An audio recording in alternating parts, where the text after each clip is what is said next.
Derivs podcast. I'm here with Cole Konnelly of Volmex. It's a DeFi volatility index protocol. Cole, how are you?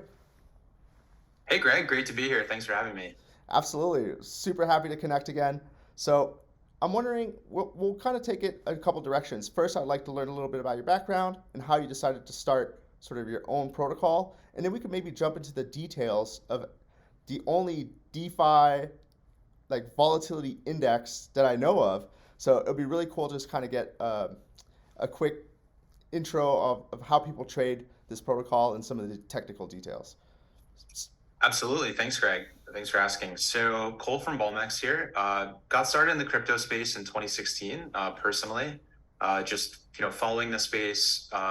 Fast forward 2017, started getting involved a little bit professionally. Found a few projects, start helping out in a biz dev growth capacity. Fast forward to 2018, I discovered Uniswap and MakerDAO and got really interested in DeFi. Started doing a lot of research, writing.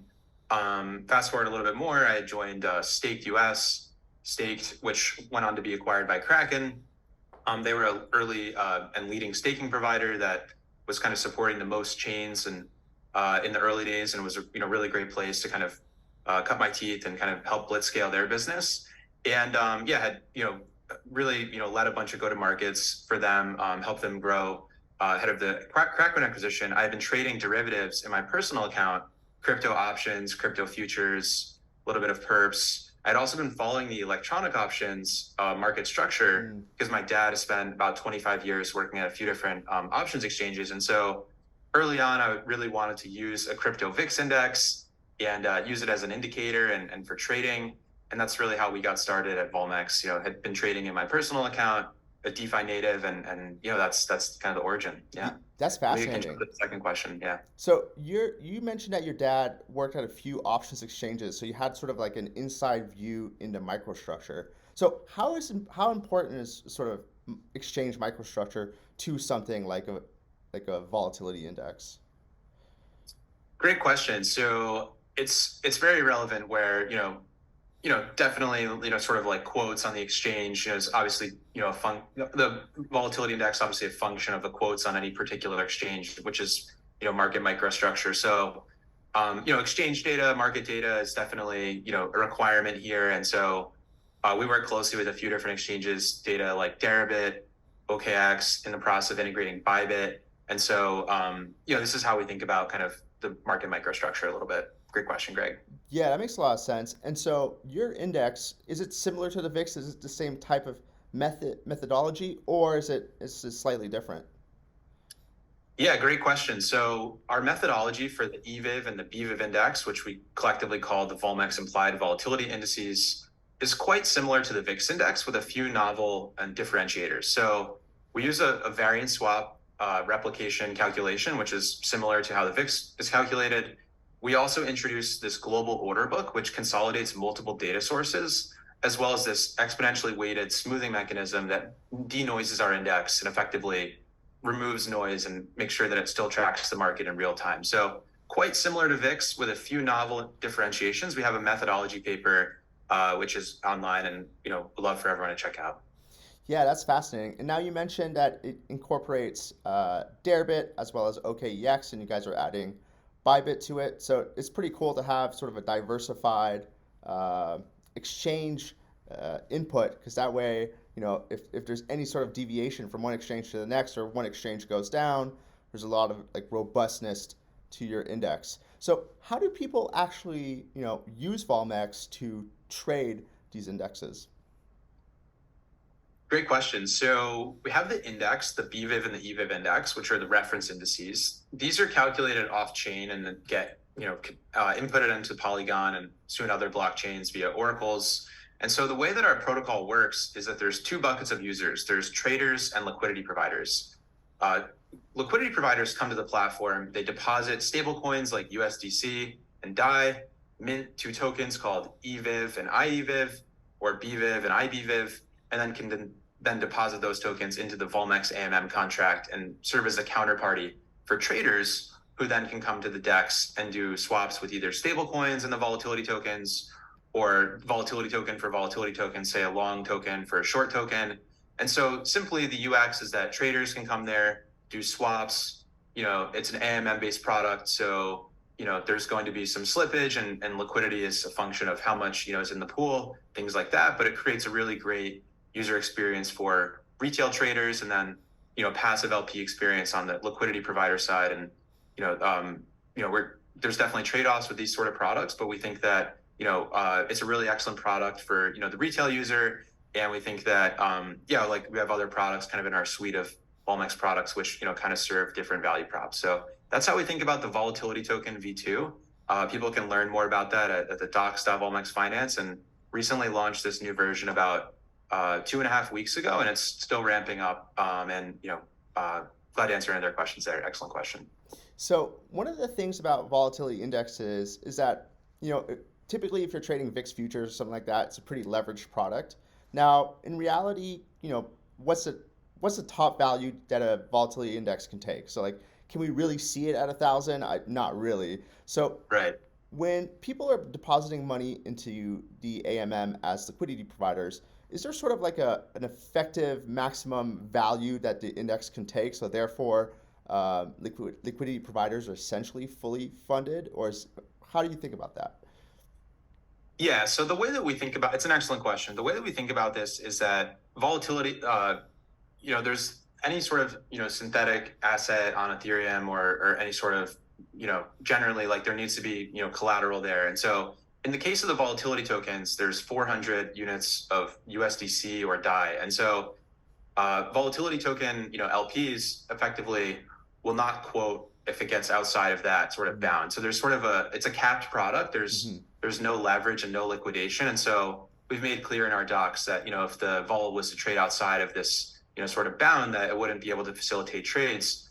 We've actually set that cap in a way where we think that it's quite conservative and wouldn't really be achieved, right? So Greg, as you know, like in March of 2020, there was the big blow up with like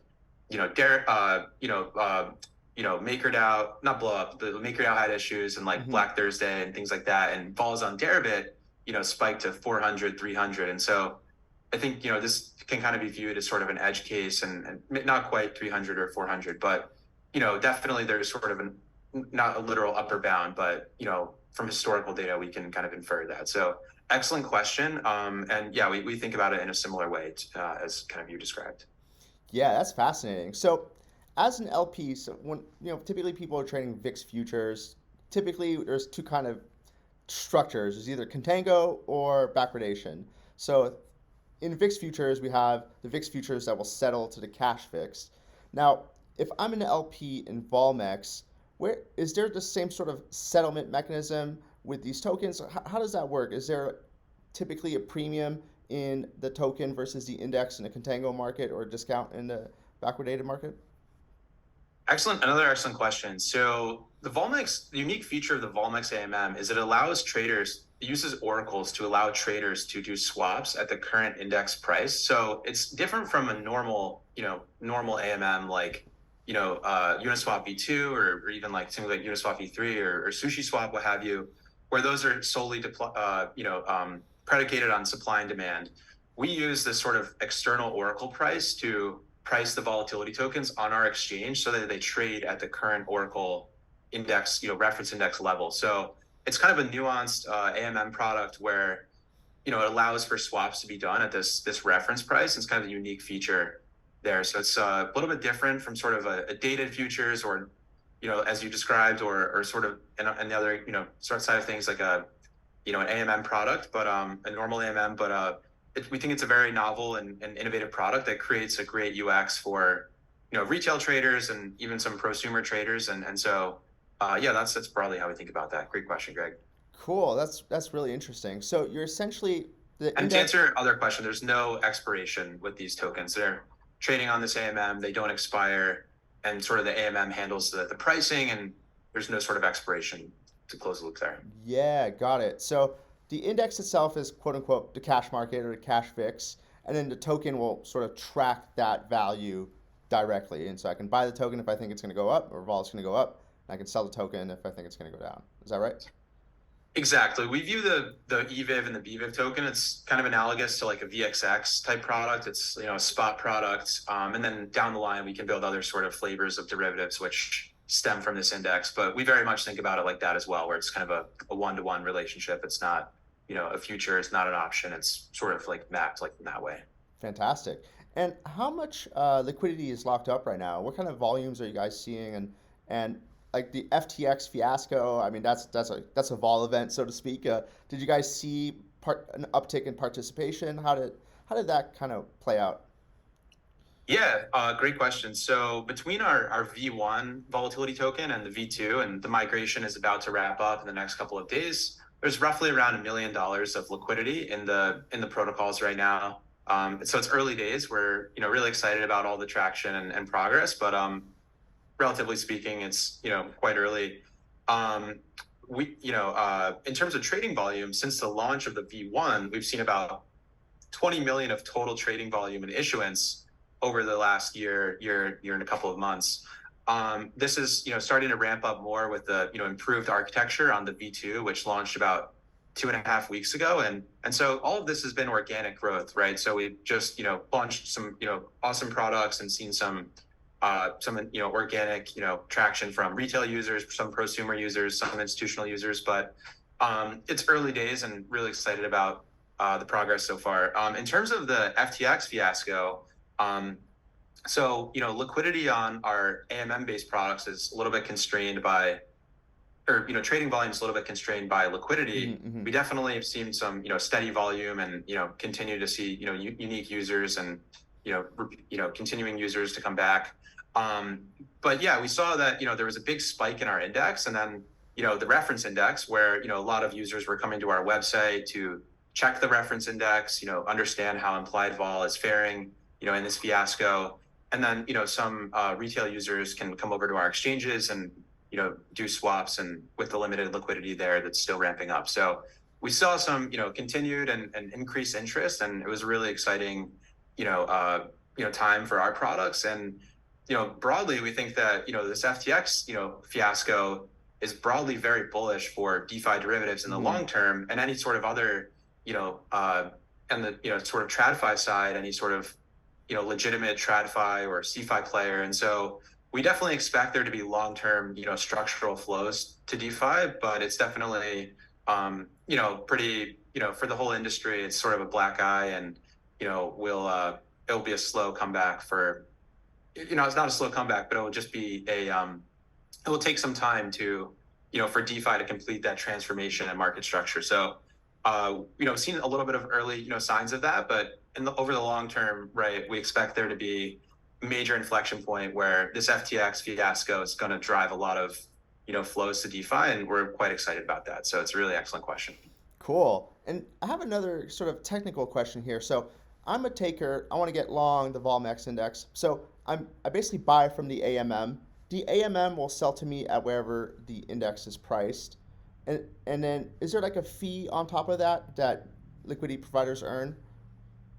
Yes, exactly. So it's dynamic fee. There's some parameters which determine that. It's liquidity, reserves, things like that. But there's a fee between generally 2 and 4 basis points, and then there can be sort of other like a slippage that an LP can earn as well. So so there's fees that the LPs earn, and it's dynamic. We have it in the docs section in our docs, but it's definitely important feature here where LPs are not effective altruists or something. They need to earn a fee and sort of whether that be trading fees or funding. There's not a funding in this product, but it's definitely important to understand what the traders or LPs are earning from traders. So great question, Greg. And then if I buy the Volmex token to get long the index, now when I'm ready to close my position, I close it against the AMM. It's not one of those DeFi protocols that also has a secondary market. Is that correct?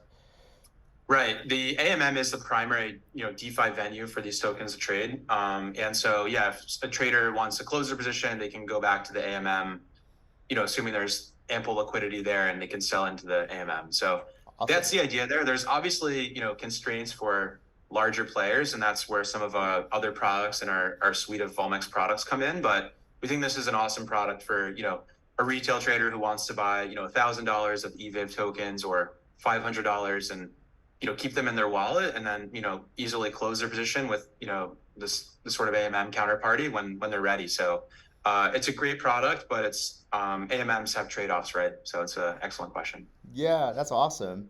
And so you mentioned a lot about sort of a next version, but before kind of jumping to that, what is the reason for building on Polygon as opposed to ETH Layer 1? And did you guys kind of think a lot about different options, or was it always kind of Polygon seemed like the obvious? Yeah, great question. So our code bases are all built in Solidity. So we are very committed to the EVM and Ethereum ecosystem. This is kind of what we've known, since we've been involved in the space. So our V1 is live on, which soon be fully migrated over to the V2, but currently there's contracts that exist on Polygon, Arbitrum, and mainnet. And so very bullish on all the EVM kind of layer twos and sort of scaling solutions. But the reason that we've decided to deploy to Polygon first is because Polygon. So we have an oracle that sort of runs and publishes these updates to the chain. Basically, Polygon has the lowest fee across all these scaling solutions and layer twos. So we decided to just prioritize deploying there first, as it was a sort of cheapest, and then we've sort of optimized for reducing the sort of the cost of the oracle updates. And so we think that layer twos are very important for DeFi derivatives, right? Like nobody wants to go to mainnet and do a perp or an options trade and pay $10, right? Mm-hmm. We don't want to do that. New users don't want to do that. Pros don't want to do that. So we think that it's imperative that DeFi derivatives have a close to zero fee, and this is now possible with things like Polygon, things like Arbitrum. So we'll be continuing to expand to different Ethereum, scaling solutions, and we're definitely curious to figure out, how to solve this sort of liquidity fragmentation problem. There's some good projects like Layer Zero and maybe others that are looking into this. We haven't sort of, moved forward with any of those yet, but we definitely think that, yeah, it's quite interesting, the layer two space, how it's unfolding, and are, committed to deploying to, kind of the best and greatest, Ethereum layer twos, and our code base is compatible with that. So, it's interesting what's going on with all of the alt layer ones, but we think that, Polygon, Arbitrum have been pretty steady, and we'll be continuing to, kind of be involved in these ecosystems. So, yeah, great question. And then, sort of as a founder, I guess the V1 probably had a smaller team working on it. And then I imagine you guys raced around, and did you guys hire and kind of scale the team in order to sort of keep building version 2 and so on and so forth? Yeah, so we have some awesome partners. We've partnered up with a bunch of great shops, across like trading shops and some different exchanges and other corporate partners. So we're venture backed. We have some awesome partners. The team is now 8. We've recently hired made a few new hires. So we're a very technical team. KG, our head of research, leads the quant department, the research department, a lot of the methodology. We have a really awesome tech team led by Nick Ayush on the full stack and smart contract side, and growing team of researchers and quant developers and things of this line of nature. So really awesome team. Team comes from different companies, including Staked, IMC Trading, Consensus, and we have several folks who have a strong background in academia and have done some really impressive work on that front. So awesome team, some great partners, and really excited about kind of where we're headed.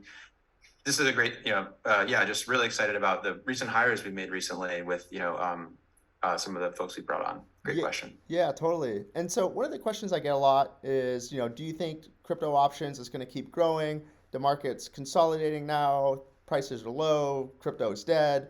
Why, what's your outlook on the future of crypto options and derivatives products like this? Yeah, great question, Greg.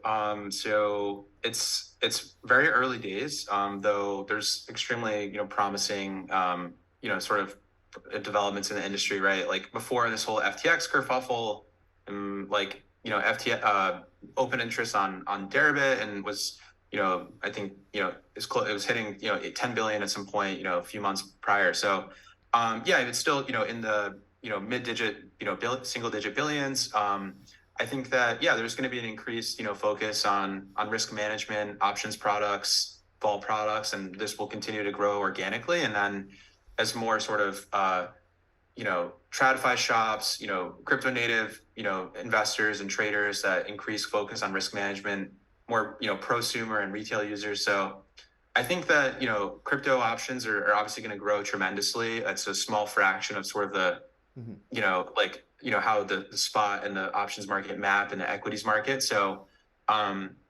definitely going to continue to grow. I'm interested to see more DeFi options come online, right? Market structure is pretty interesting right now where, Derivs is the big player in the CeFi space. There's OKX, there's Bybit. Then, in DeFi, there's not really an analogous, DeFi Derivs. There's not really a DeFi Binance. So I think that DeFi derivatives generally are poised for massive growth, and options and vol products are obviously an important subsector of that space, and think that it's going to grow a lot. I mean, the last point I think is that FTX, is that, kind of hitting on that earlier, is definitely, putting an increased focus on, transparency, smart contracts, immutability. And so I think long term, I'm definitely optimistic that we see more flows going to DeFi options, and, more, better and better tech comes online to kind of, make these things more feasible, reducing, block times or things like that. So really excited about where the space goes. It's definitely early days, and the market structure is very interesting right now, with kind of a, Derivs being the big player, and then, a lot of smaller players. And so definitely looking for, to see what trends kind of unfold over the next couple of years. It's going to be really, really interesting, and excited to be building in the space. I'm sure you are as well. Excited to, work with you guys. Yeah, absolutely. And I kind of think these types of environments are actually pretty good environments because you get to really like reallocate talent to companies that are maybe more solid and not as risk taking or as frauds. So I think that this is kind of a really good constructive environment. It's sort of like burning the brush in a forest fire. Although price drops are not fun if you're holding bags, but I mean that's part of the game.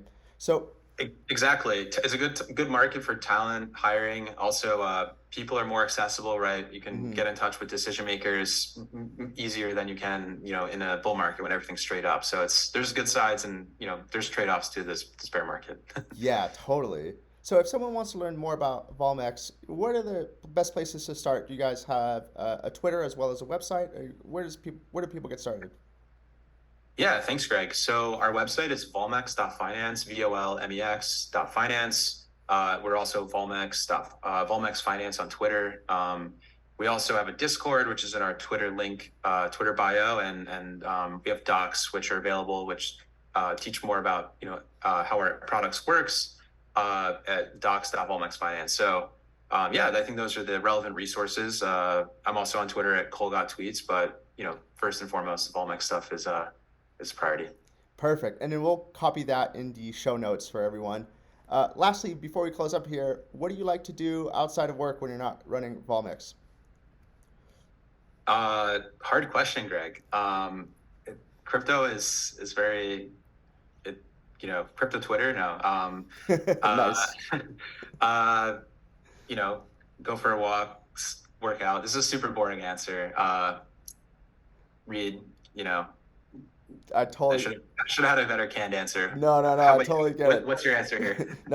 It's pretty similar to yours. My life is boring. Founder's life is definitely just work all the time and get a workout. Just try to find interesting options, trends, sort of like products. I mean, like, new DeFi mechanisms, following up with these different Telegram chats with different founders, and, stay on top of other things in crypto. It's never stops, but anyways, I think it's important to have some sort of balance, right? You need to get outside. What are they? Touch grass, as they say. Was that Do Kwon? It's actually I don't really have the full context on that phrase, so I don't know if I'm missaying anything. It's definitely busy, but great times. It's a pleasure coming on the podcast. Really fun. Absolutely. Well, thanks so much, Cole, and to everyone who tuned in. Thank you so much, and we'll see you next time. Thanks, Greg. See you.